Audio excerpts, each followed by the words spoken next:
Good evening, everybody. It is now time for another HBCU Con live panel. Today's topic is called Level Up Nerdy Femme Narratives, hosted by yours truly, Atari Gems.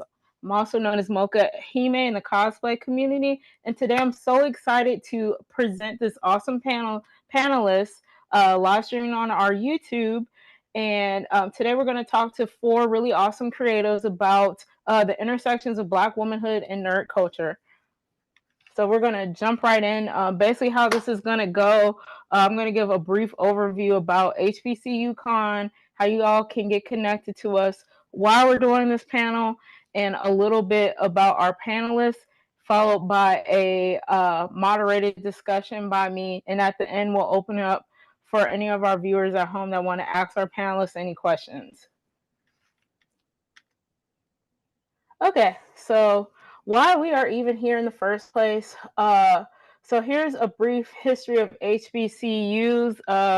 For those that don't know at home, HBCU is a acronym for historically Black colleges and universities. They are institutions of higher education that were established in the United States before the Civil Rights Acts of 1964 with the intention of primarily serving African Americans. HBCUs continue to play a crucial role in providing quality education to students of color with over 100 institutions spread across the country. HBCUs offer a diverse range of degree programs and provide students with a supportive community that is often lacking at other institutions. While there are many challenges to overcome, HBCUs continue to play a crucial role in providing quality education to students of color. To our right, this is just kind of like a little graphic showing some of the many programs across the state. Do, do, do. And here's a brief history of HBCUs. HBCUs are responsible for 85% of our Black doctors, 80% of our Black federal judges, 75% of Black PhDs, 75% of Black military officers, and as you can see by the graphic, many other middle class and upper middle class professions. Many of our greatest artists went to HBCUs. Many of our greatest leaders went to HBCUs. Most notably, since we are talking about Black women, VP Kamala Harris, graduate of Howard University, um, and so on and so forth. Okay, so here's a little bit of a brief history of HBCU Con and why we're here today, and just some of the community that we have fostered over the past couple of years. HBCU Con is a community celebrating the bridging of the gap between historically Black universities and Black geeks at large. Through this unique lens, we bring you the Black Geek Homecoming experience. We are committed to showcasing the brilliance of HBCUs and their students, as well as provide a platform for Black geeks of all walks of life to come together and connect. We want to show the world that HBCUs are just more than institutions of higher learning, but also places where some of the best Black geeks are being cultivated. So, pictured here is our founder, Chana Lawson. She's right there, and yeah. If anybody wants more information about HBCU Con, we are more than happy to send you our social and our websites after the conversation tonight. Okay, so why is this panel called Level Up? When me, Tunde, and Lorenzo, who were part of the HBCU social media team, we were thinking about the ways we can cover intersections of Black womanhood. Many of the HBCU con community and by large the Black nerd community are Black women. We knew that so many of our supporters and so many people within our organization in our community at large live, multifaceted lives. Many being businesswomen, raising families, serving their community, and doing work in the cosplay space or the nerd community at large. So yeah, we we wanted to have this panel just to kind of uplift and honor our sisters, because even though March is over, which is National Women's History Month, we're Black 365, and many of us are women 365. So we always gotta like uplift our sisters. And during times like this with our current administration, we think it is more important than ever to uplift and amplify those that are doing the work in those intersections. Um, so I'm excited to introduce our panelists for tonight. I won't go too deeply into their uh, bios because we've posted them on social media, and I want to give them a chance to tell the audience about their histories and their stories for our conversations. But here we go. So the first panelist I'm going to introduce is Summer Drew. She's an amazing cosplayer. The next panelist, Charlie Rocket, awesome businesswoman, cosplayer, and HBCU grad, hailing from North Carolina. And she also is a mom and sometimes incorporates that content into her that intersection into her content. And then we have the lovely Midnight Persona, um, who's just a ray of sunshine. She also talks about disability awareness and very good at sharing that with her followings and being a great advocate. And then lastly, we have Afro Shoujo, who is a operatic singer and rapper and just a amazing like kawaii person. And then some of you all already know me. I'm Atari Jones. I'm volunteer coordinator and a part of the social media team of HBCU Con. I'm a cosplayer. I'm from Richmond, Virginia, and I am just so excited to like present this panel to you all tonight. Yay! Okay. All right. So before we get started, um, I wanted to just kind of like set the tone of this conversation because I think so often when we talk about like Black nerds, we always think of like by association like Black men, but historically there's been so many like Black uh, female nerds, whether they've been a scientist or offer some type of other tech innovator. I just want to clear the air and just say Black women have been here. We have always been nerds. We have always been geeks. And I just want us in this conversation, even though this is just a minuscule conversation, just uplift, embrace our creativity, our intellect, and our just genuine awesomeness. So yeah. Woo! um, all right, y'all. So the first um question that I have tonight on here, and this is for everyone. What inspired you to embrace your nerdiness? Whether you are, lifelong nerd, or you just started doing nerd stuff in like your 20s or whatever age.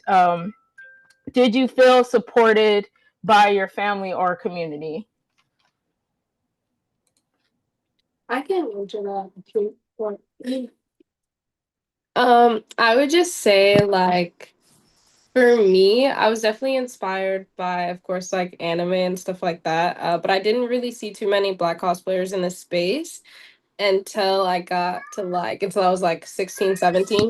And then I saw Kiara Please. I don't know if you guys know who that is. She's a a really good cosplayer.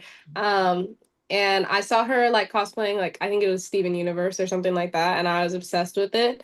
I grew up like watching Bleach with my dad and then watching like RuPaul's Drag Race with my mom. So it was like a combination of like the love for like makeup and like theater and artistry and then like anime. So then it combined into like one and doing a lot of like face paint stuff and stuff like that.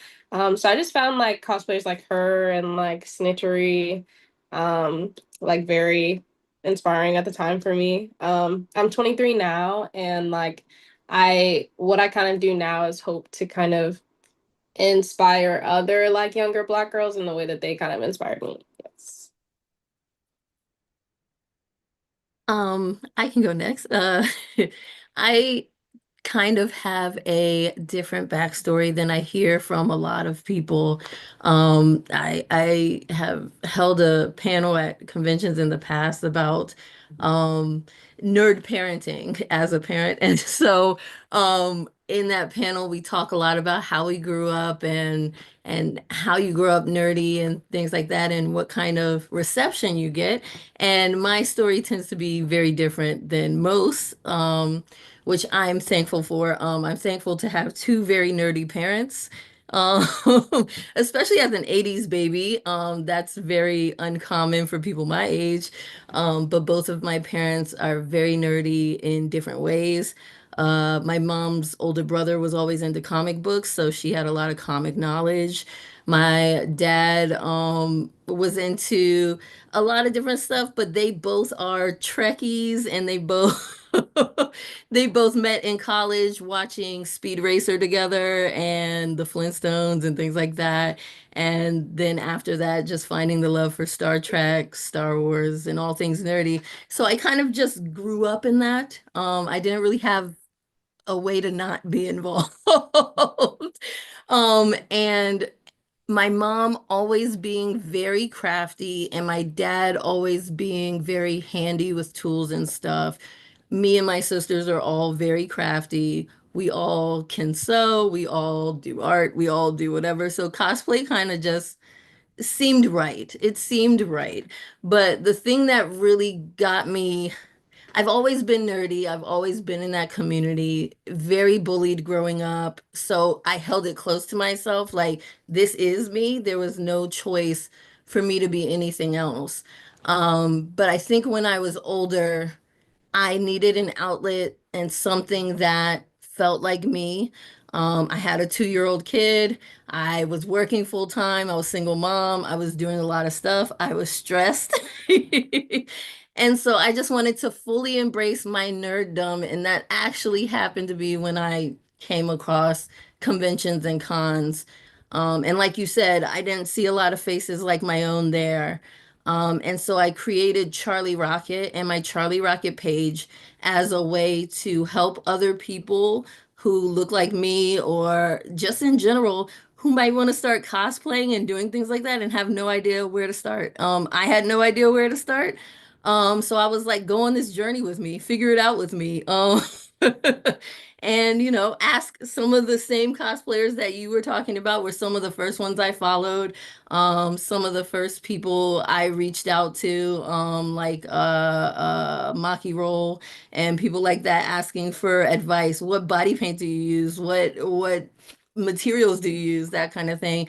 And I eventually led that into my own con in my own community group that's spotlighting diversity. And so that I have very similar goals to you, just kind of bringing people together and showing people that we can do way more than the little box that people put us in. I'll go next because I'm actually pretty similar. I grew up in a nerdy family. Um, my parents were more on the nerd side of like Star Wars and comic books and got me into Marvel. Nobody was really into anime, so that was something that my mom had found, like Shonen Jump, and had brought it to me and was like, "Hey, maybe this is something you'd be interested in." And that kind of set me off into starting reading manga and watching anime, starting with the usual Sailor Moon and Dragon Ball Z and all that stuff. And I kind of took it for myself. Even my brothers were really nerdy and into Marvel and everything. Um, but I took it a step further. And for me, I've been cosplaying since 2009.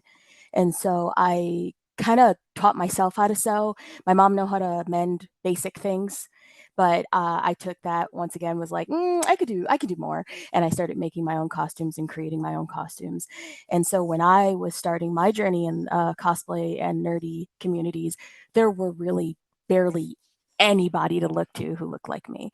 So I was doing my best to kind of be a bit of a person in the community, but I was so shy and so nervous to like put myself out there. So it hasn't really been within the last like 5 to 6 years that I've really been like really pushing myself to talk to more people, to be out there more. A lot of my inspiration came from the same people, and Shelenin and uh, Star Megu and a lot other cosplayers who I kind of had to be my own inspiration as well, because when I did start, there was really no one really to look to other than like one or two, three cosplayers, like Black Betty cosplay and people like that. But I grew up in nerddom, and like you said, there's really nothing else I could have been. There was nowhere else I was going because I just did not fit in the normal type of people. So I just took the nerddom and went with it.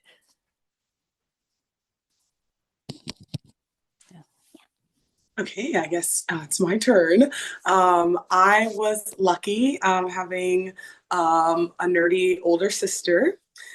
So she is like the seed. She planted all the seeds for me. She put me on to anime and rock music and just like all these different types of things. And I remember she borrowed a VHS collection of Sailor Moon from her best friend at the time. And we kept that for a really long time because we would see it kind of like in passing, like on Cartoon Network at the time it was showing. But when she got that full collection and we really got a chance to really dive into it and that type of thing, I just fell in love with the magical girl genre in general. And then anime at large. Um, as far as like bringing it into like a musical space, I am also an HBCU grad, University of Arkansas Pine Bluff, and going to that type of school, I felt nervous because I've been growing up. You know the alternative Black kid syndrome or the trauma that we always get of being called an Oreo or being told that you're not Black enough or that type of thing. And so I was nervous going to HBCU, thinking that I would run into a lot more of that. And it was the exact opposite. Afro Shoujo was born at my HBCU, and it was bred and fed at my HBCU because that was my first audience of people who looked like me and who wanted to support me, and that community of just seeing each other around at all the different events and being asked to perform at this and that type of thing.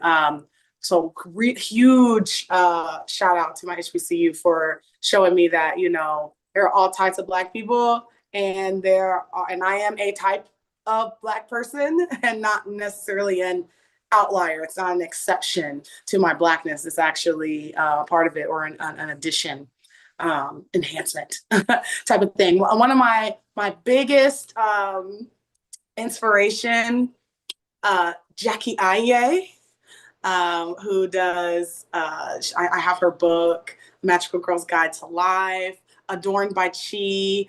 When that whole series dropped, it really changed my life. It really did, to see a Black woman existing in the magical girl space. The Black Girls Love Anime t-shirts and all that kind of stuff. So big shout out to Jackie. So that's kind of how I got where I'm at. Awesome. And I guess I can share briefly. So for me, it was like my parents split when I was young, but they both were different types of nerds. So my dad was a big gamer. So every time I was over at my dad's side with my younger siblings, it's always a game. And he collected all types of comic books. And then with my mom, she really loved charm. She liked horror. So it was always kind of like, okay, cool. So I could like kind of cut my own little pathway. And for me, I think the first nerdy thing that I really loved for myself was manga, shoujo beat, because my grandma would always take me to Books a Million. I don't even know if they have Books a Million anymore, but she always just like, I don't understand, but it makes you happy. And that's kind of like my nerd origin. As far as cosplaying, I'm still really like new to it, but I discovered like cosplay since a common theme is cosplay. I realized on this panel, I was following this one creator, and she doesn't make cosplay anymore, but her name is GMB Cosplay, and her group at the time was Chocolate Covered Cosplay, and I discovered her when I was like in high school because I was like, I never saw like a black woman cosplayer, and then her friend Brittany Redfield, who I don't think she cosplays either, but that was like the first time I saw like black female cosplayers, and then like years later, it's like, okay, now I'm doing this, and I'm like still friends with them on Facebook. So I don't know, I love it, and like from going from like kind of like my nerdiness was just kind of like more internal, like I'm gonna collect this manga, I got this stuff, and if we not super close, you don't know about it, to now I'm like, okay, I'm a part of HBCU con, and now I cosplay. So it's really interesting how as we progress now, it's become more acceptable and more celebrated. I'm happy that I have platforms like this to celebrate people. um so for my next question, since we are a little bit on the subject of representation, do you all feel represented in media? That can be video games, that can be live action shows, that can be cooking shows, whatever.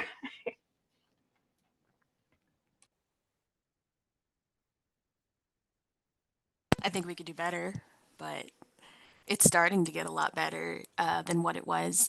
Um, I would, of course, also like to see more plus size Black women in a lot more media. That's not the joke or the funny best friend, could also be the main character of things. I think we need more leading roles because it's cool that we exist, but we could stop being background characters. That'd be nice.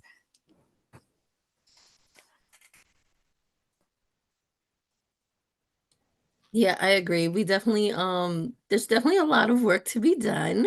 I think Black Panther was one of the many big kickoffs for us, especially since the women in Black Panther really led that movie and gave it the emotion that it had, honestly. But also seeing so many different kinds of women on screen all at once was such a big deal. And I wanted to bring that up because I think I always related a little bit to Shuri. Grew up very much a tomboy, but slowly started embracing my femininity when a little bit modeling in college, but mostly later in life through cosplay, honestly. Embracing different characters like Catwoman and people who got to bring something out of me I don't normally have, especially when I had a 2-year-old at home throwing up on me. But and I have 2 boys, so all they do is be like, "What are those?" and like make fun of me all day. So so cosplay brought me there, but yeah, definitely characters like Shuri who you could see was very multifaceted. There was times she was wearing dresses. There's times where she just got a sweatsuit on, you know what I mean? She's complaining about the corset. She's very smart, but then she's also over here doing that. Like she was very multifaceted.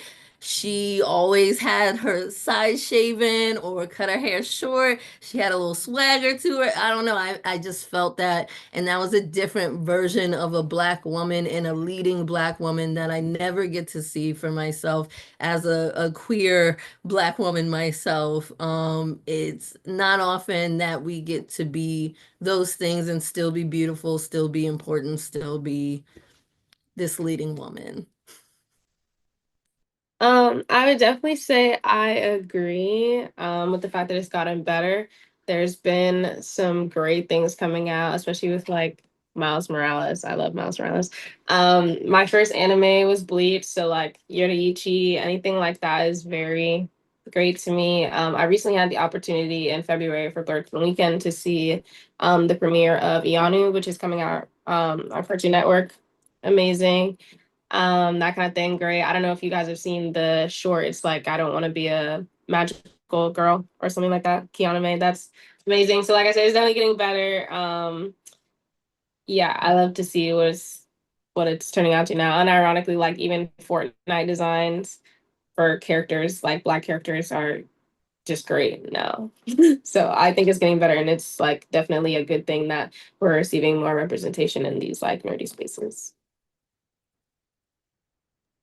Yeah, the Pretty Please, I Don't Want to Be a Magical Girl trailer, like, made me so excited to see, a Black magical girl, with attitude. We love to see it. For me, Steven Universe really like, as far as like Black queer representation in general, like Garnet is my favorite, one of my favorite characters. And of course, Estelle is just, a queen, and we love her. So yeah, seeing things like that, I think I want to reach a place where when you see a character with melanated skin, it can just be normal, Um, and it's just kind of like, okay, and not like, oh, a Black character, like a character that would be great. But in this time where we're searching for that representation, where we're creating the representation that we want to see, I think it's akin to a renaissance, a rebirth of what is the leading lady look like, what does the best friend look like, these, because the issue is that it's ingrained into the cultural zeitgeist of like, what does a heroine look like, what does a best friend look like, what does a villain look like, and it's so deeply connected to colonialism, etc. So we're getting to witness a shift in the culture at large, and we're a part of it, and with what we're doing right now. So yeah, I'm hopeful. I'm optimistic. I just wanted to put on your radar because I have found out about this last week. I haven't watched it, but there is another Black woman created and Black woman led show on Adult Swim. It's called Oh My God, Yes. And it's created by Adele Supreme. I have not watched it. It's on my watch list, but I'm gonna watch Devil May Cry later. But I think for me, I echo some of y'all's sentiments y'all already said. I wish that there were more like, and I could just be tripping. Like, I wish we had like a Black Ramona Flowers, y'all. I don't know what I got to do, what God I got to pray to get a Black Ramona Flowers. That's a quirky Black girl, and then it's like the representation. I feel like Midnight, you hit it on the head with the like plus size thing, because I'm like, even in the sci-fi shows, I'm like, is nobody big? Like, what's going on? But yeah, that's my dream. I want like a character inspired by SZA, or like if we could get like a Black version of like B from being Puppy Cat, I would be in heaven. But for me, this is gonna sound like weird, but when I was growing up, like representation for me, like I think like around high school, and I know she's not Black, but like she still is one of the only few characters I can relate to, is Katara from Avatar: The Last Airbender. Like the deep ties to like her community, being brown skin, like that sort of thing. And I just kind of wish that we had like, when we have Black femme characters, like I hope we get past this kind of trope that I keep saying of like the Black disposable girlfriend. Like, what's that about? Like, why can't we have more Toffs or Kataras or something? But that's just me. So next question. Um, what advice would you give to young Black girls who want to share their nerdy passions but feel hesitant? Do it. I was about to say the exact same thing. Because seriously, the only thing that's standing in between you and your realization is honestly just you doing it. Like one day you're just going to have to defy gravity. Hey, get into it. You're just gonna have to take that leap for real and just do it. But also find your people, because those people will hype you into doing it. And if you do not have those people, I am quite sure literally anybody on this panel right now, if you sent them a message, would be like, yes, girl, get into it. You better put that costume on. You better do that thing. You better embrace that nerdiness. And we're happy to be your hype man, for real, for real. The real thing is that I think people are very nervous to reach out to other people, especially if they have a bigger following or they do a lot or whatever else. But, and I don't want to say this is true for everybody, but it's been true for a majority of the time I've done it. If you just send a random message, they're pretty welcoming. They're pretty all right. And if they're not, then you just go about your business and you go to the next one. But literally every single person I've asked a question to, I've commented on their stuff. I said, hey, I really like what you're doing here. Hey, will you give me more information about this thing? They've always just been really welcoming and happy to share. I think we've all been through the nerd experience and the bullying of it all and whatever, and we're all just happy to be ourselves. And so because of that, we're happy to welcome others. We also want friends. So come to us. 100%. The best advice is just get into it, because honestly, we're our own worst enemies. In most cases, we're nervous about things that aren't anything to be concerned about. And while there will be problems, regardless of when you start, it doesn't matter what you're getting into. You may experience bullying, you may experience negativity, but why live life being afraid of that if you might come across it anyway? I would say do the things that make you happy and fill you with joy, especially if people are going to be negative sometimes. So just get into it, just do it. There's always people like all of us who are always willing to be there to support you, like you said. And with the way and the state of the world is now, I'm living for joy and enjoyment. And so there's no one who's going to tell me that I can't do something, because it's just there's too much going on to worry about what other people are thinking. So enjoy the nerdiness right now while you can. Yeah, I especially for this generation coming up, I feel like they are really plagued with cringe culture and this idea that you have to look picture perfect, and your life has to be Instagrammable, and these types of things, and wanting to be cool all the time. And yeah, so my biggest advice would be to, eliminate, murder your fear of being cringe, because I tell my students this all the time. Everything fun that you want in life is on the other side of being cringe. And so you'll your fear of being cringe will block you from experiencing the true joy of life. And I think that's really what it comes down to, because no matter, no one wants to go through the growing phase, the ugly phase, the awkward phase, right? Of anything. And that even seeing it being scrubbed out of childhood, and everyone want to go straight to that, like I said, social media polished type of image, aesthetic, but when you start something, especially something like cosplay or music or all these artistic pursuits, the first thing's not going to be good, and that's okay, because you have to start somewhere. So for me, I would say, start somewhere. Definitely just get into it and accept that it's going to be at a certain level when you start, and that's okay. It's fun. And somebody might call you cringe. You might look back at your old stuff in 6 months and be like, oh, what was I doing? But that's the beauty of it, of evolution and improvement. So I definitely agree that cringe is a cage. Like,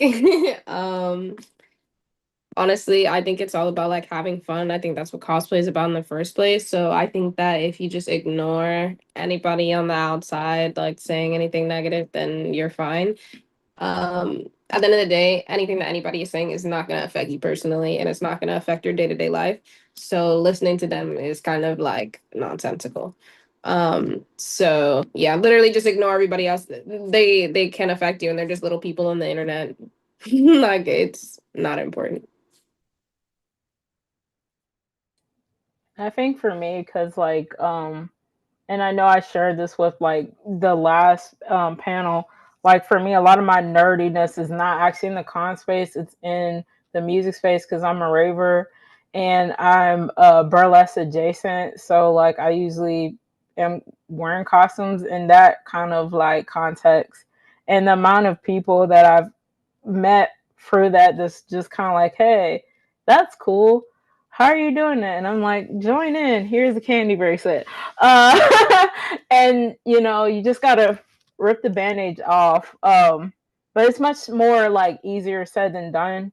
I know before I was like uh cosplaying and like putting myself out and stuff like that, I was joining a lot of black women keyword black women only groups because I know sometimes it can be like challenging to be with other black male nerds. I ain't gonna lie, I ain't gonna front, but if I had any advice to give to a younger like black femme person that wants to delve into nerdiness, like trust and believe like you're not alone and it's okay to be yourself, whatever that is. So my next question, um, since we are in troubling times, and I really hate saying this because we are literally in the second quarter of the year, how do you take care of yourself when the world is simply too much?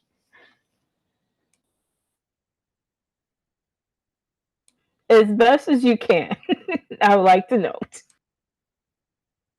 Honestly, my outlet is gaming. I play a lot of cozy games, a lot of comfort games, um, and I make sure to take time to like treat myself, do face masks, relax, because I like to keep up to date on things. But there's sometimes where you just have to like ignore the updates and just sit back, relax, and disappear into a world. So like playing farm simulators and like Animal Crossing and stuff like that to just kind of escape onto an island for a while and then come back later and get myself readjusted with the world. But I think it's okay to just have a little bit of an escape for a second with a like snack and a drink and just play into a different world for a little while. So, something might be wrong with me because as much as I absolutely love Animal Crossing and Farmville and all of those games so much, I'm so competitive that I create reasons why Animal Crossing is going to be competitive. And I create spreadsheets and all kinds of things. And I'm like, it's like Pokemon, gotta catch them all. I gotta plant every flower, gotta do every, like, it's. It's a whole process. So that lost its relaxing appeal for me long ago. It's still fun though. But for self-care, recently I started writing. My major at I went to North Carolina Central University, HBCU, graduate, and my original major was mathematics and literature. I ended up graduating with interdisciplinary studies with a concentration in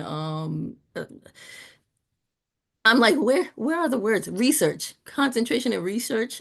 But math and literature are my babies. And so I started writing recently and well, this past year. And so now I am currently working on a novel.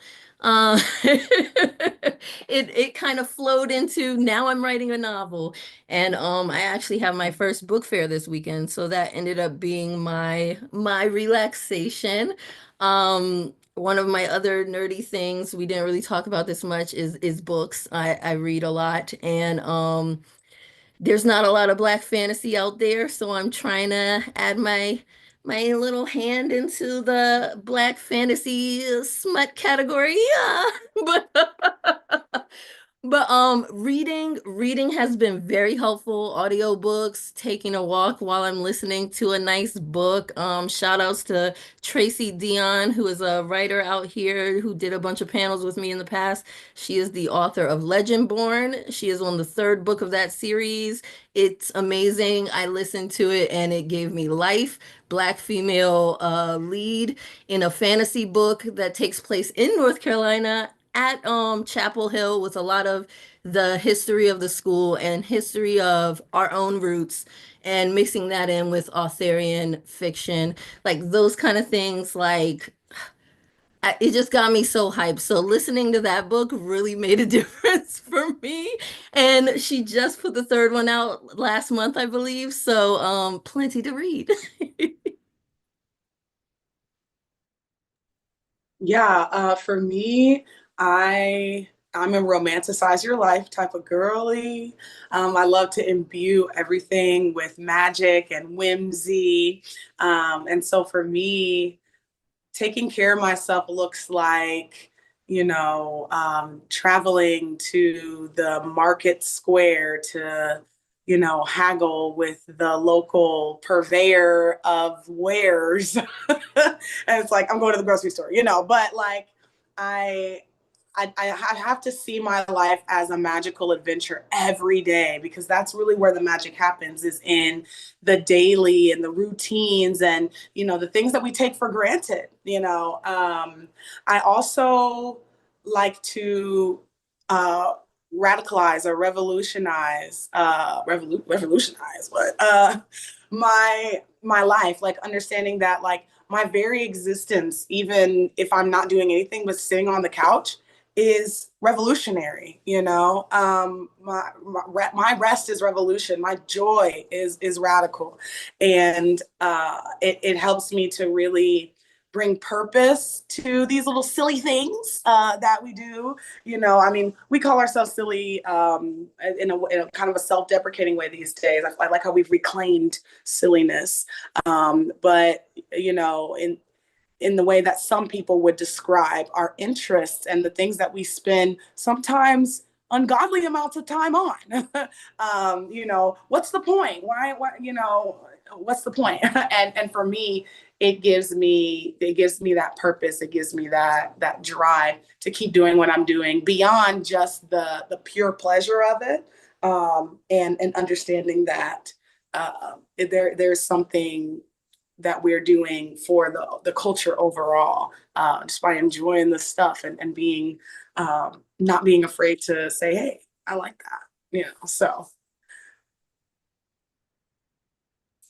Um, for me, I would say like with the gaming thing, I kind of feel the same way, but maybe in like the bit of an opposite way. I do like to play the competitive games. Um, I just think it's just like fun. I like to win, so I like to like I don't know. I just it's very fun and like relaxing, I guess, to me, unless I'm like losing. Um, if I honestly, for cosplay, I would say that's a big part of relaxing for me as well, because it's kind of like cosplay is like, not that it's not my main thing, but it's kind of like what I can do to escape from like the everyday and like that kind of thing.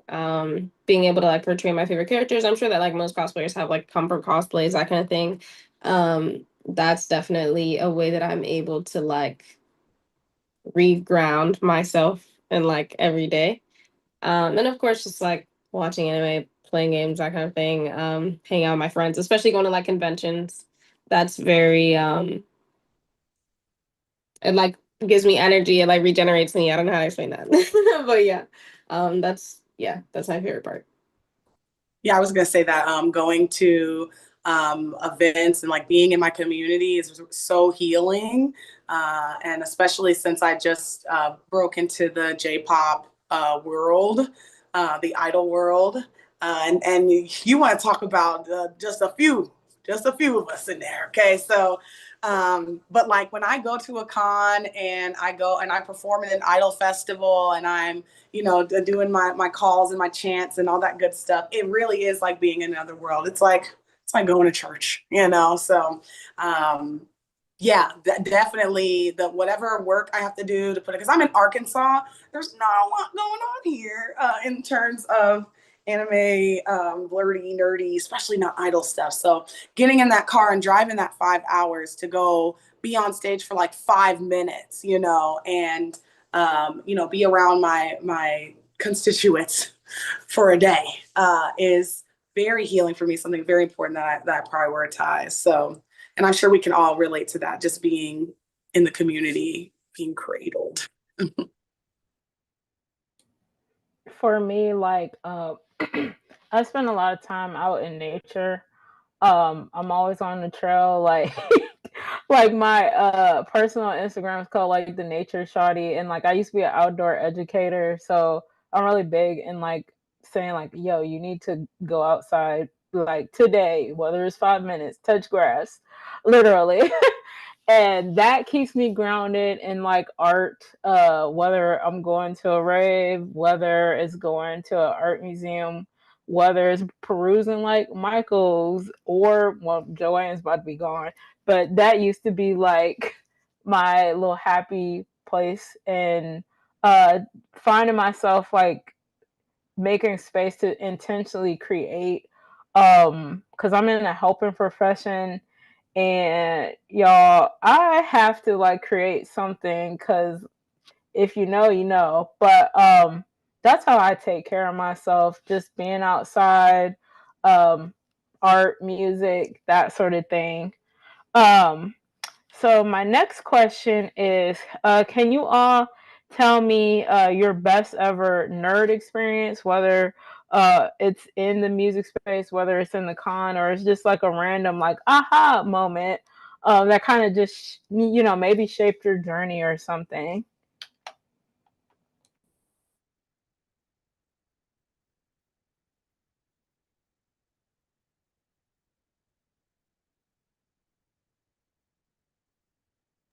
Y'all, this is so hard. That's a hard question. I think I thought of one. I think I thought of one. So, my favorite anime is My Hero Academia. And I had the opportunity I cosplay like tons of the characters like all the time. And the character I cosplay the most is probably like Froppy.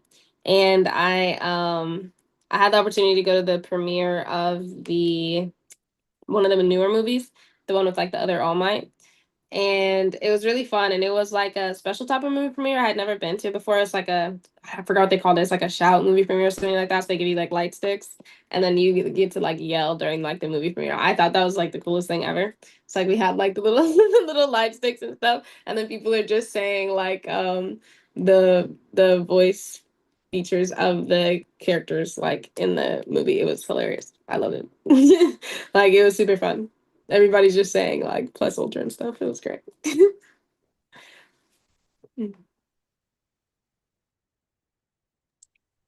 For me, I know I mentioned that I just broke into the Kai Idol world recently, because what was it? It was last summer. I was in Tennessee at a Kai Con, which I think is about to become my comfort con. Actually, I'm going to go again this year and see it, double check on that. But yeah, and I was performing in the Idol Festival.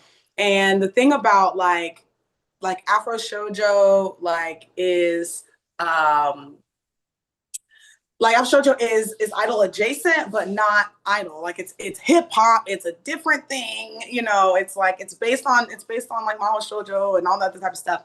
So when I experienced burnout, because I was a full-time artist for a while there, and I was like, I just want to do something new. And I thought, well, I guess I'll just try this little idol thing or whatever. But I don't know. I guess I'm allergic to doing things regular because I'm like, okay, I'm gonna be an idol, but I'm gonna speak German instead of Japanese. It's just like because I already know German and I don't feel like learning Japanese. And I'm like, I don't know how it's gonna come across because my idol name is Hiesumich, and you can find it on my page and all the other type of stuff. But when I was performing my original song for the first time, you want to talk about being a raver? I got way into what is it? Hard style, hardcore EDM, Oh like God. Not a GABA, lot of like us in there. into it. So like, so that's it. So that add another layer of like weird on there, and then I'm like embracing the being from the country. So I've got like a farm theme on top of that. I've just throwing this. The Idol project is really me just like throwing everything that I like into one big old bowl, and it's like here, and people eat it up. They just eat it up, and even to this day, just like walking into those spaces and being recognized, being, having, Black women come up to me and be like, you really inspire me, in this space that I thought that I had no place in, especially as a Black woman, it's just so freeing. It's so freeing. And it gave me, I spent the last year like really honing in on that. And it gave me the inspiration to like return. Now I'm kind of in this comeback season with my hip hop stuff. So yeah, like really branching out into something new and still being received so well really inspired me. Mm-hmm. That's awesome. I think for me, this is gonna be kind of funny, but like about like 2 years ago, I went to a cosplay picnic and I have a Catwoman suit, and my friend was like, "Oh, it's gonna be fun." And we have like this Japanese park in the city that I'm from, and it was spring, and ironically, like we ran into like prom season, and at first I was like a little bit like, oh God, I hate my friend because like now I'm like about to ruin these kids' days. And no, everybody wanted prom pictures with the cosplayers. And like one kid was like, oh, Catwoman's my favorite. And I'm just like, I got this like fake ass lip. I'm like, okay, I'll take a picture. And I think for me, it was that moment was like, okay, I I know it sounds corny, but it's like I made that kid's day, and it didn't matter that I didn't know them. And it's just like, okay, I think that like shaped me in a little, in a way. I don't know. All right, so I was between a lot of different moments. I was like thinking, oh, I should probably talk about like some interview I did or something, or some whatever with like a celebrity or something. I was going through like nostalgic costumes of mine. But when you just told your story, that's when I said, I know exactly what I'm gonna say. Okay. So my first guest appearance at a convention was Wizard World Raleigh, almost maybe 10 years ago now. But when I reached out to Wizard World, this was before they had cosplay guests. Um this was early in those cosplay days, but it was before they had cosplay guests for that con specifically. And so I was like, "Hey, I noticed you guys don't have any cosplay guests. Would you be interested? This, that, and other." And they were like, "Yeah, girl. You have a booth and whatever else." Meanwhile, I may have oversold myself because I had just started in cosplay and I had one costume, which was Catwoman. Uh, and so, needless to say, I made four costumes before that convention, and a lot of them were in a black cat suit. It was like Catwoman. I did Storm. I did Black Widow. I Who else can I put in a black cat suit, y'all? But they were none the wiser, I guess. At least they didn't tell me. But I had set up my booth and everything. I didn't know what I was doing. I ordered like a banner and like all this stuff, and I'm selling prints. And during that weekend, a little girl and her mom had come up to my booth, and she really badly wanted a print, but she didn't have the money for it. She was just like, or like, her mom was just like, "Oh no, we'll just whatever," you know. And she really badly wanted a Catwoman print. So I was like, "Oh, don't worry, she can just have it." Like I signed it, I gave it to her, and she was really excited. The next convention I was a guest at was maybe like 6 months later, maybe 4 months, something like that. And that girl was there again with her mom. And her mom was like, "You won't believe it. She keeps that picture next to her bed every day. She came to the con dressed as Catwoman. She was just, it was just so adorable. It was the first like little fan I ever had. And I felt like so, like my heart was so warm. And literally every convention, every local convention I went to after that, she was there. And she would come to my booth. She would show me her new costume. She would be like, I'm thinking about this. I'm thinking about doing this. Her mom was wearing costumes too now. Like they were just really into it. Now she's like a teenager. Oh my Now she's god! like a teenager, and I see her at cons sometimes, and she's like, "Hey, girl, what's up?" I'm like, I can't even take it. Like, I take a picture with her every time I see her because, like, I feel like I'm also her biggest fan. So, like, it's just was the cutest thing in the world to me, and it really shows me like how much cosplay and like really being yourself matters because there's little versions of us out there who are saying, "Oh, I can do that. I can be that." And quite literally, the next time I saw her, she was in the same costume. So I was like, you can do those things. You can be that. You can be Catwoman, you know?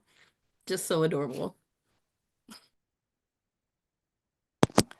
I'm having the hardest time because there's so many like good experiences, but the nerdiest thing I can think of is something super sappy. Because with my partner, my husband, um, we used to work for a convention and we were staff. And at one point, we were working for them. I had gotten really sick that weekend, and he set up this whole big plan and proposed to me at the convention.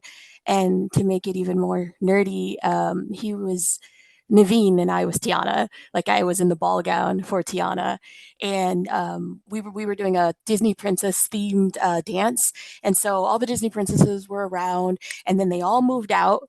And then they were like, "Oh yeah, we're gonna have Tiana and Naveen kind of dance and stuff." And I was like, "Nobody told me about this. I don't like being singled out." And I was really like sick, so I wasn't paying any attention. And my best friend sung Evangeline, and he danced with me on stage, and then at the end of the song he proposed to me.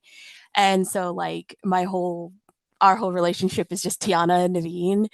And at that moment I kind of realized like I can do this. I can be a nerd and I can have like my Prince Charming, my Naveen, and also be nerdy and have fun. And even at our wedding, I walked down the aisle to the Dongo song from Clonad, and stormtroopers walked us into the reception. So like we were completely nerded out, completely just like in like all my friends helped out and did what they could to make it nerdy and everything. And being proposed to at a convention is like this is the epitome of like my job, my life, the conventions. So like that's the biggest thing that I'm like, yeah, this is the rest of my life. I can't do anything else.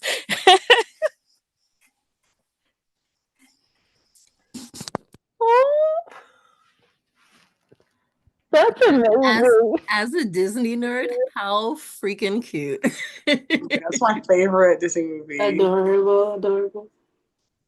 That's so girly of us. We're us like, ew. Like, oh my god, oh my god. I don't have it on, but even my wedding ring is designed for Tiana. Like it's a Oh my Tiana wedding ring. God, what? It's not He's gonna hate me for Details? mentioning this. He hates when I bring him up at anything. He's like, I don't want to be perceived. That's amazing, though. That is amazing. Cute. Yeah, that's actually so cute. Okay. So my next question, and Tunde. So, well, I guess we're about to be 2 minutes into the hour mark. Do do do do do. If you had any superpower, what would it be? That's a classic. Mine would be teleportation, because I want to be able to. I just want to be able to get where I'm going. You know, like for some things, I know they say it's the journey is the reward or whatever, but not when I'm trying to just get to the stove. Like I, there's some little like transits I could skip and get on with my day. That would be nice. If I could choose when I'm on a journey and when I don't. Mine would definitely be like something weather related.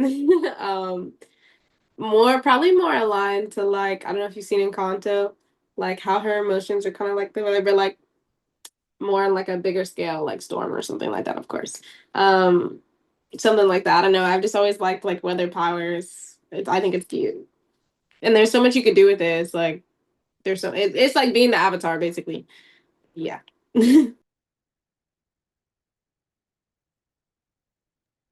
I've been watching so much Invincible that like I slowly am starting to feel like I don't want superpowers. But what I'm going to choose, I've been drawn to invisibility. And I know like a lot of people think Charlie Rocket is this big personality and blah blah blah. But I'm also neurodivergent and I'm also an introvert. This is a lie. This is all a costume. But no, invisibility I think could definitely come in handy. Also, I'm very scary. I get scared. And like and I feel like that could help. That could help for sure. It would be mad useful though for a lot of reasons. So I get it. I think for me, because I love nature, like okay, this will be weird, but like if I could be like wild, like Eliza from Wild Thornberries and talk to animals, like I feel like that's it. Like I want to know what my cat talking about, and like yeah, just nature power. So, but in the Eliza Thornberry way, not Snow White way. Is it weird that I already feel like I'm doing that? Like I feel like I'm talking to my dog for real. Like He understand saying, though. like, He understand. I'm assuming. I'm assuming I understand. I don't know if I want to know what my cats have to say. They're gonna cuss me out. They do. I feel like it's basic, but I want like telekinesis, the floating abilities and things like that because I don't like asking for help and I'm short.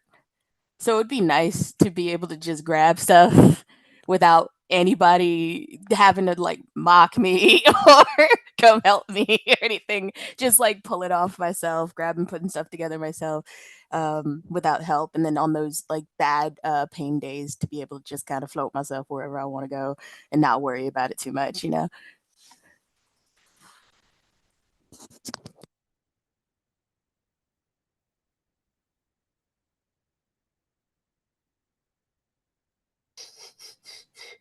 Uh, who are your role models?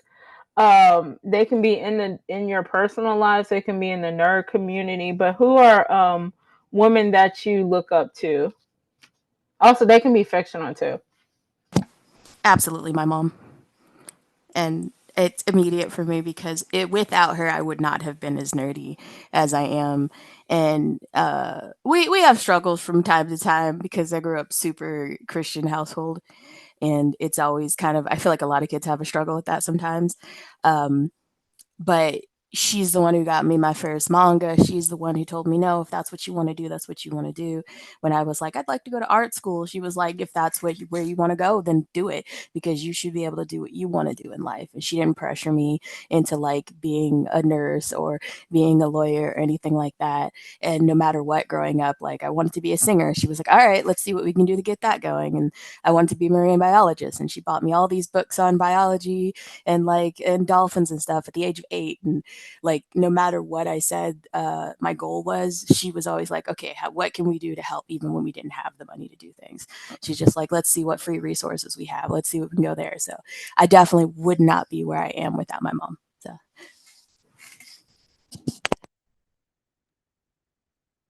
I don't mean to just be saying this because I'm at an HBCU con event, but I was gonna say CC, Chawana, honestly. I met her fairly early on in my cosplay career, and one thing that stood out about her was her drive and her motive and how she's got a motor and she's going to get stuff done when she wants to get it done.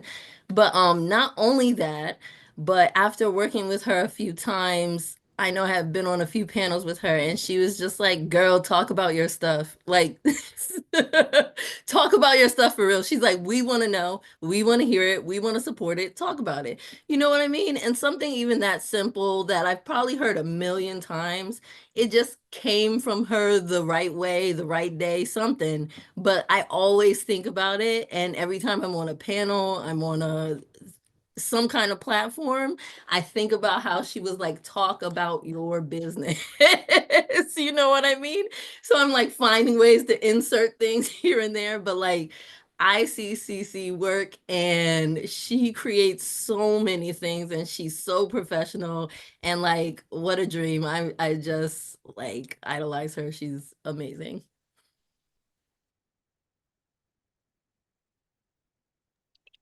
I mentioned Jackie Aye already.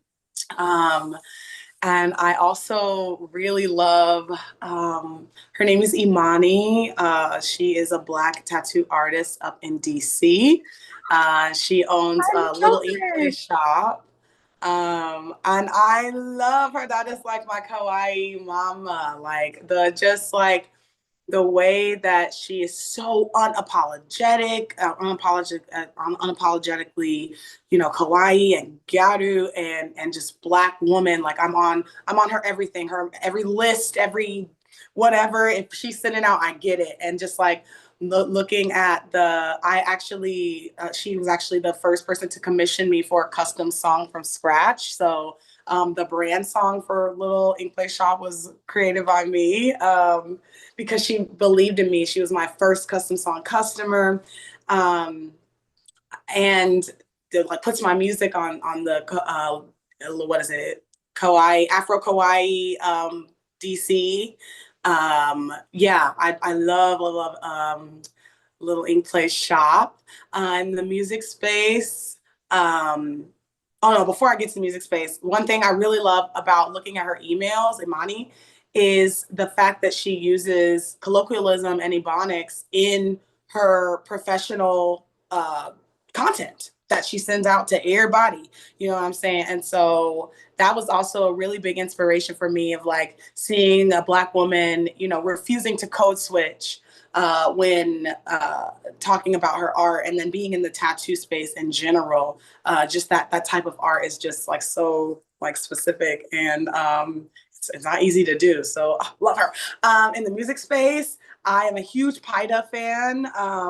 Paida is like the top Black J-pop idol out of Texas, and we're buddies. We go way back, and not like full flats on a Cadillac, but we do go back, and just watching her, because for me as an artist, for me hip hop is a bit of a safe haven. It was kind of like my safety net coming in, because it's like, okay, yeah, I'm blurty, but like just in case you're not into that or whatever. I mean, I be spitting though, you know what I'm saying? So I'm Black, you know what I'm saying? So but to see like Paida, go, she's always been J-pop, and to see like when she recently like had her some viral moments that really boosted her reach and her popularity, to see the type of pushback that she got for singing in Japanese and not being Japanese, and then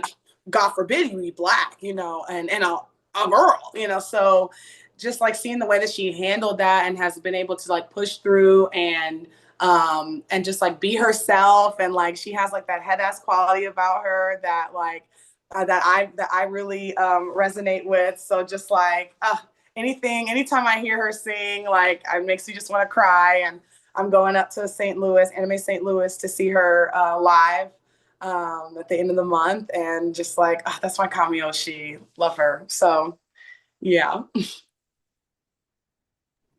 I would say for me, when I think about it, I always think of like the three M's, which is like my mom, Mirko, and Megan Thee Stallion. I love Megan Thee Stallion. I like there's nothing I can say about that. She hosted the Crunchyroll Awards ate that Bruno look up. Everything that she does, I'm just like, I love Megan Thee Stallion. And I love that she's like, even outside of like the anime stuff, she's very much like authentically herself. And I think that's like a big theme in like the like nerd community. It's just like being 100% yourself, regardless of like what other people think. And I think that she embodies that perfectly. Same with my mom, just growing up, she's been very like inspiring and very supportive of like what I'm doing and like what I'd like to do. And then of course America is like America's America. So I don't really have much to say about that, but like yeah, the three M's for sure. And for me, it's my mom who hopefully she's tuning in. I would not be nothing without her. Um, and if I had to pick two more people, it's gonna be Missy Elliott, because I'm from Virginia. I used to live in Virginia Beach, and that was like one of the first time I saw myself. And last year for my birthday, I saw her in Baltimore. She blew my mind. She deserves everything. Afrofuturist, fat, black, take up all the space she needs, and just never gave a damn. Love her to death. And lastly, I think Janet Jackson. Janet Jackson, if we're talking about control, if we're talking about controlling your narrative, if we're talking about rebooting yourself, I think I don't think Janet Jackson gets enough credit, honestly. And that's like a whole separate conversation about how she's got blacklisted. But I saw her like 2 years ago with my mom. If you have a chance to see Janet Jackson live, do it. So Tunde literally just pinged me. So I gotta wrap this up. So I have like two more questions for y'all. Uh, so some of y'all kind of already touched bases on this, but if you had one black female character like that you relate to, just pick one just for the sake of time. Who is it and why? They can be from anime, they can be from a live action show, they can be, I don't know, a board game character, downloadable character. As long as they're in the intersection of black and woman, if you have one, if that's not too broad. I got one. Valkyrie. Oh. Valkyrie in the Thor movies. Oh, freaking love her. Not only do I relate very much to Tessa Thompson, I feel like growing up, I probably resembled her a lot more back then. but but I feel like we have very similar personalities and just the way that she like moves through life, and she has this masculine energy that I really enjoy, and like the clothing she chooses to wear and how she chooses to hold herself, like all of these things like embody me like yeah, at my core. And when she played Valkyrie, I just loved every moment of it. I loved how she brought herself to the role. I love that she was so chill. I love that she was badass and that she just nobody could really take her down. I love that all she needed was a little skinny sword. And I loved how she was holding that giant gun. Like everything about her dragging men across the ground. I love it. I love to see it. She just seemed like a homie, and that's who I am. I'm a homie.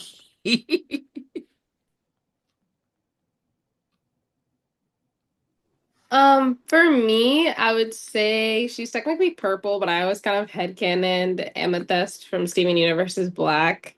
That's definitely who I would say that I kind of align myself with, especially with her being like the thicker, like curvier one. I definitely growing up was like able to be like, yeah, yeah, I feel the representation in this character. Like I feel represented.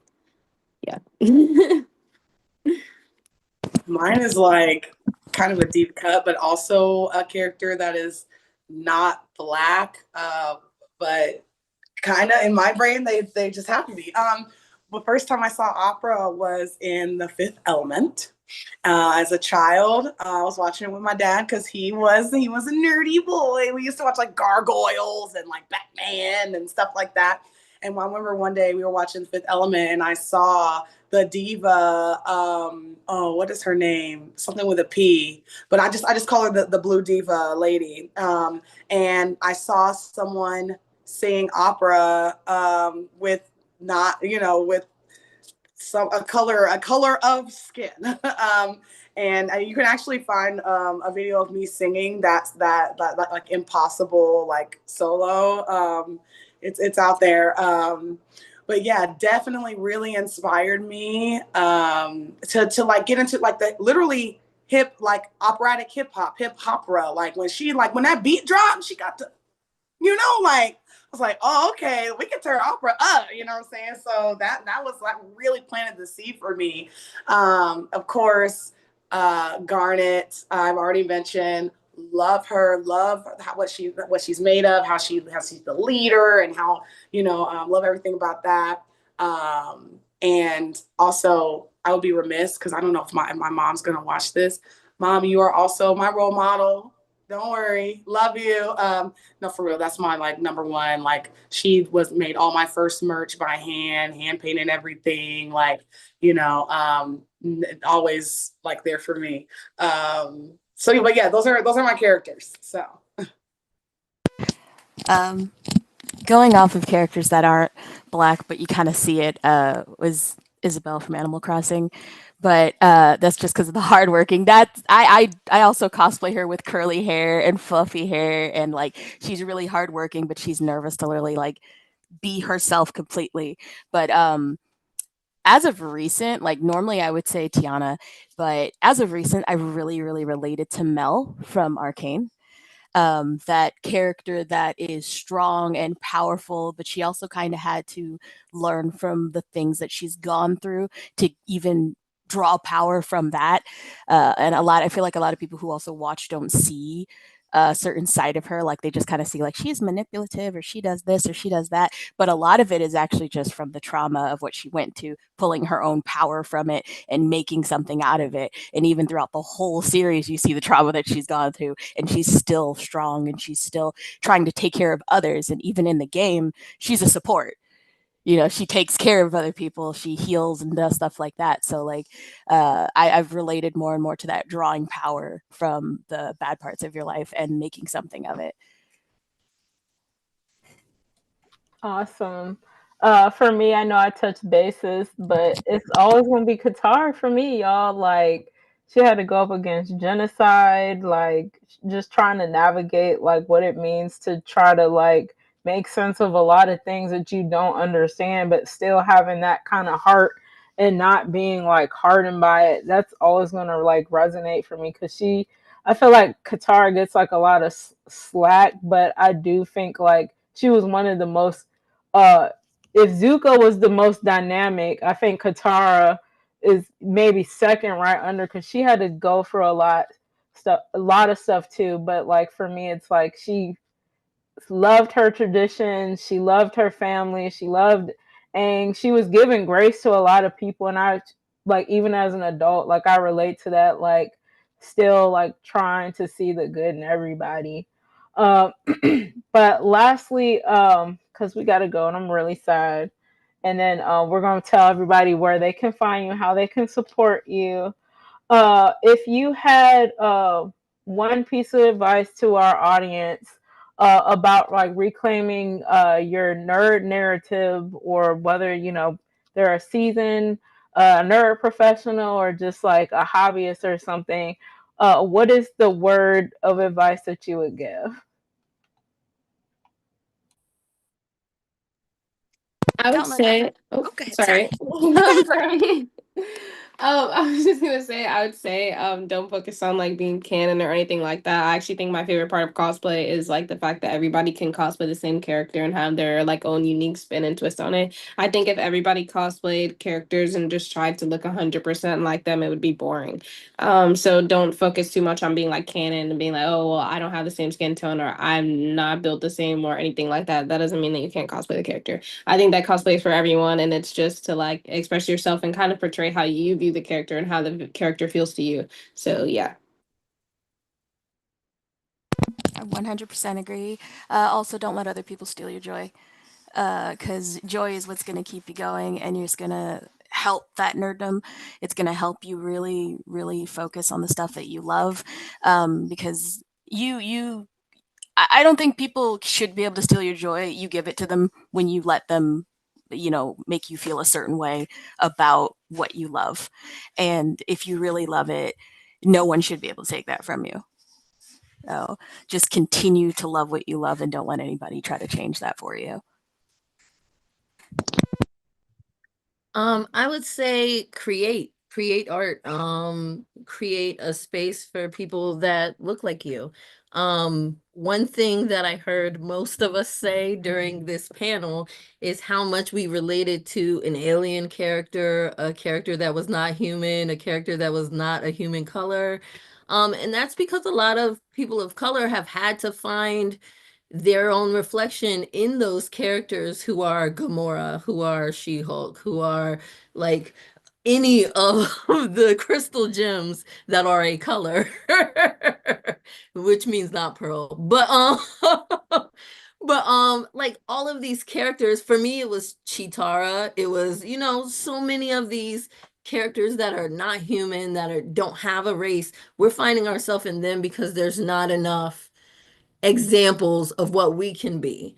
And we say things like, well, we all know that person's black, but it's because they have our characteristics, but they put them in a different skin color to make them safe for other viewers, to make them more acceptable, more digestible to other people. They make their stories mutants and X-Men instead of people of color.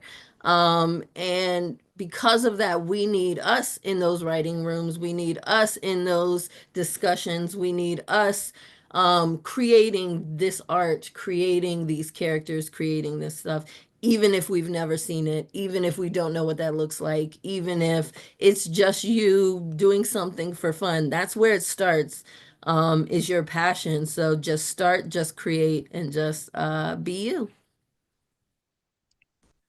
My advice is know your history, respect your elders, right? Like the the the lineage, right, of Black nerds, and those who do your research, find out who was the first Black cosplayer that you can find.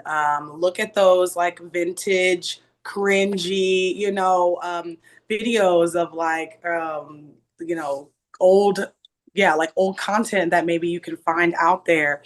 Find out who has done this already, right? Who has paved the way for you.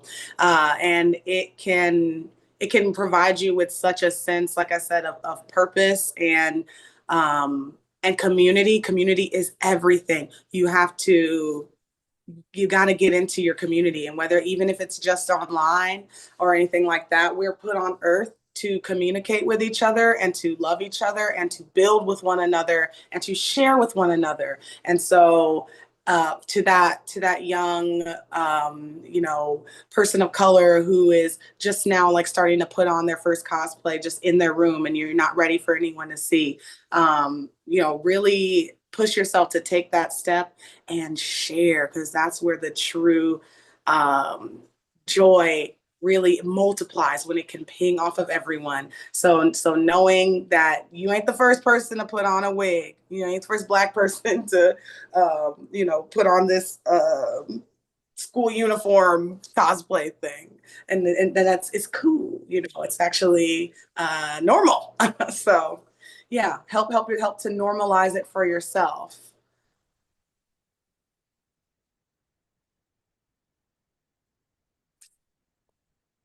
And I think for me, just be present and enjoy the journey. Like whether you're a cosplayer or a streamer, or you want to be a DJ, or like a visual artist that does nerdy stuff, like be present and like just enjoy the journey. Like I know social media thinks that we all have to fit in a box or that we need to go viral, but I think with thought processes like that, we forget about like the process and learning. That's important too. So be more present, make mistakes. You don't have to be perfect. It doesn't have to make sense. It has to make sense to you though.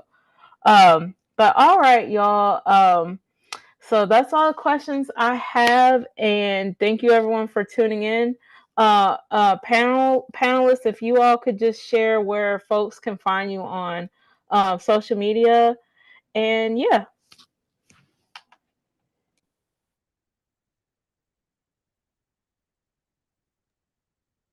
Hey guys, well, I'm Charlie Rocket. You can find me at Charlie Rocket Cosplay on Instagram and any social media platform. I also run a community group that spotlights diversity and also holds conventions periodically and events. And that page is called Unicon, Unicon.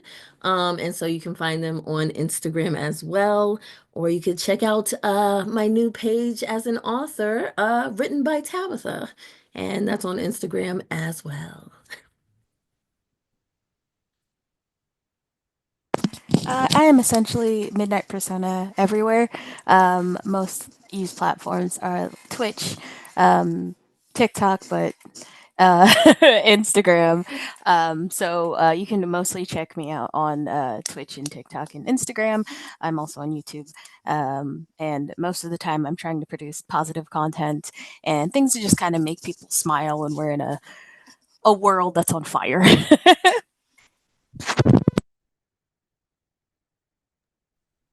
I am Afro Shoujo. That's AFROSHOUJO. Sorry, I'm so used to spelling it for people. Y'all know how to spell shoujo if y'all around here. Okay, so I'm Afro Shoujo on everything. My more recent idol page is countrykawaii.idol, which you can also find on my main page is Afro Shoujo. I'm also on all streaming platforms.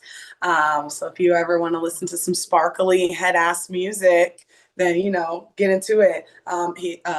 Asian Machen is also on all streaming platforms. So if you're wanting to listen to some kawaii hard style EDM, you could go listen to that too.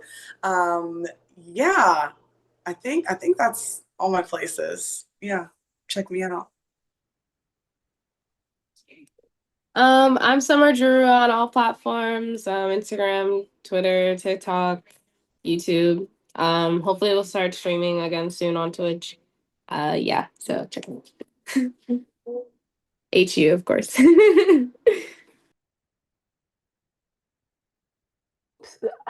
I was about to not unmute myself. So hey everybody. So I'm Atari Gems, but my cosplay page is Mocha Hime. Mocha, the O is a 0, the E at the end is a 3. But if you want to follow my adventures, that's where you can find me. But if you want to follow and support HBC UConn, you can follow us at hbcucon.org or HBCUCon on Instagram, Facebook, and yeah. Thank you everybody for tuning in. I hope you all enjoyed this panel, and we hope to see you next time. I hope you all have a great night.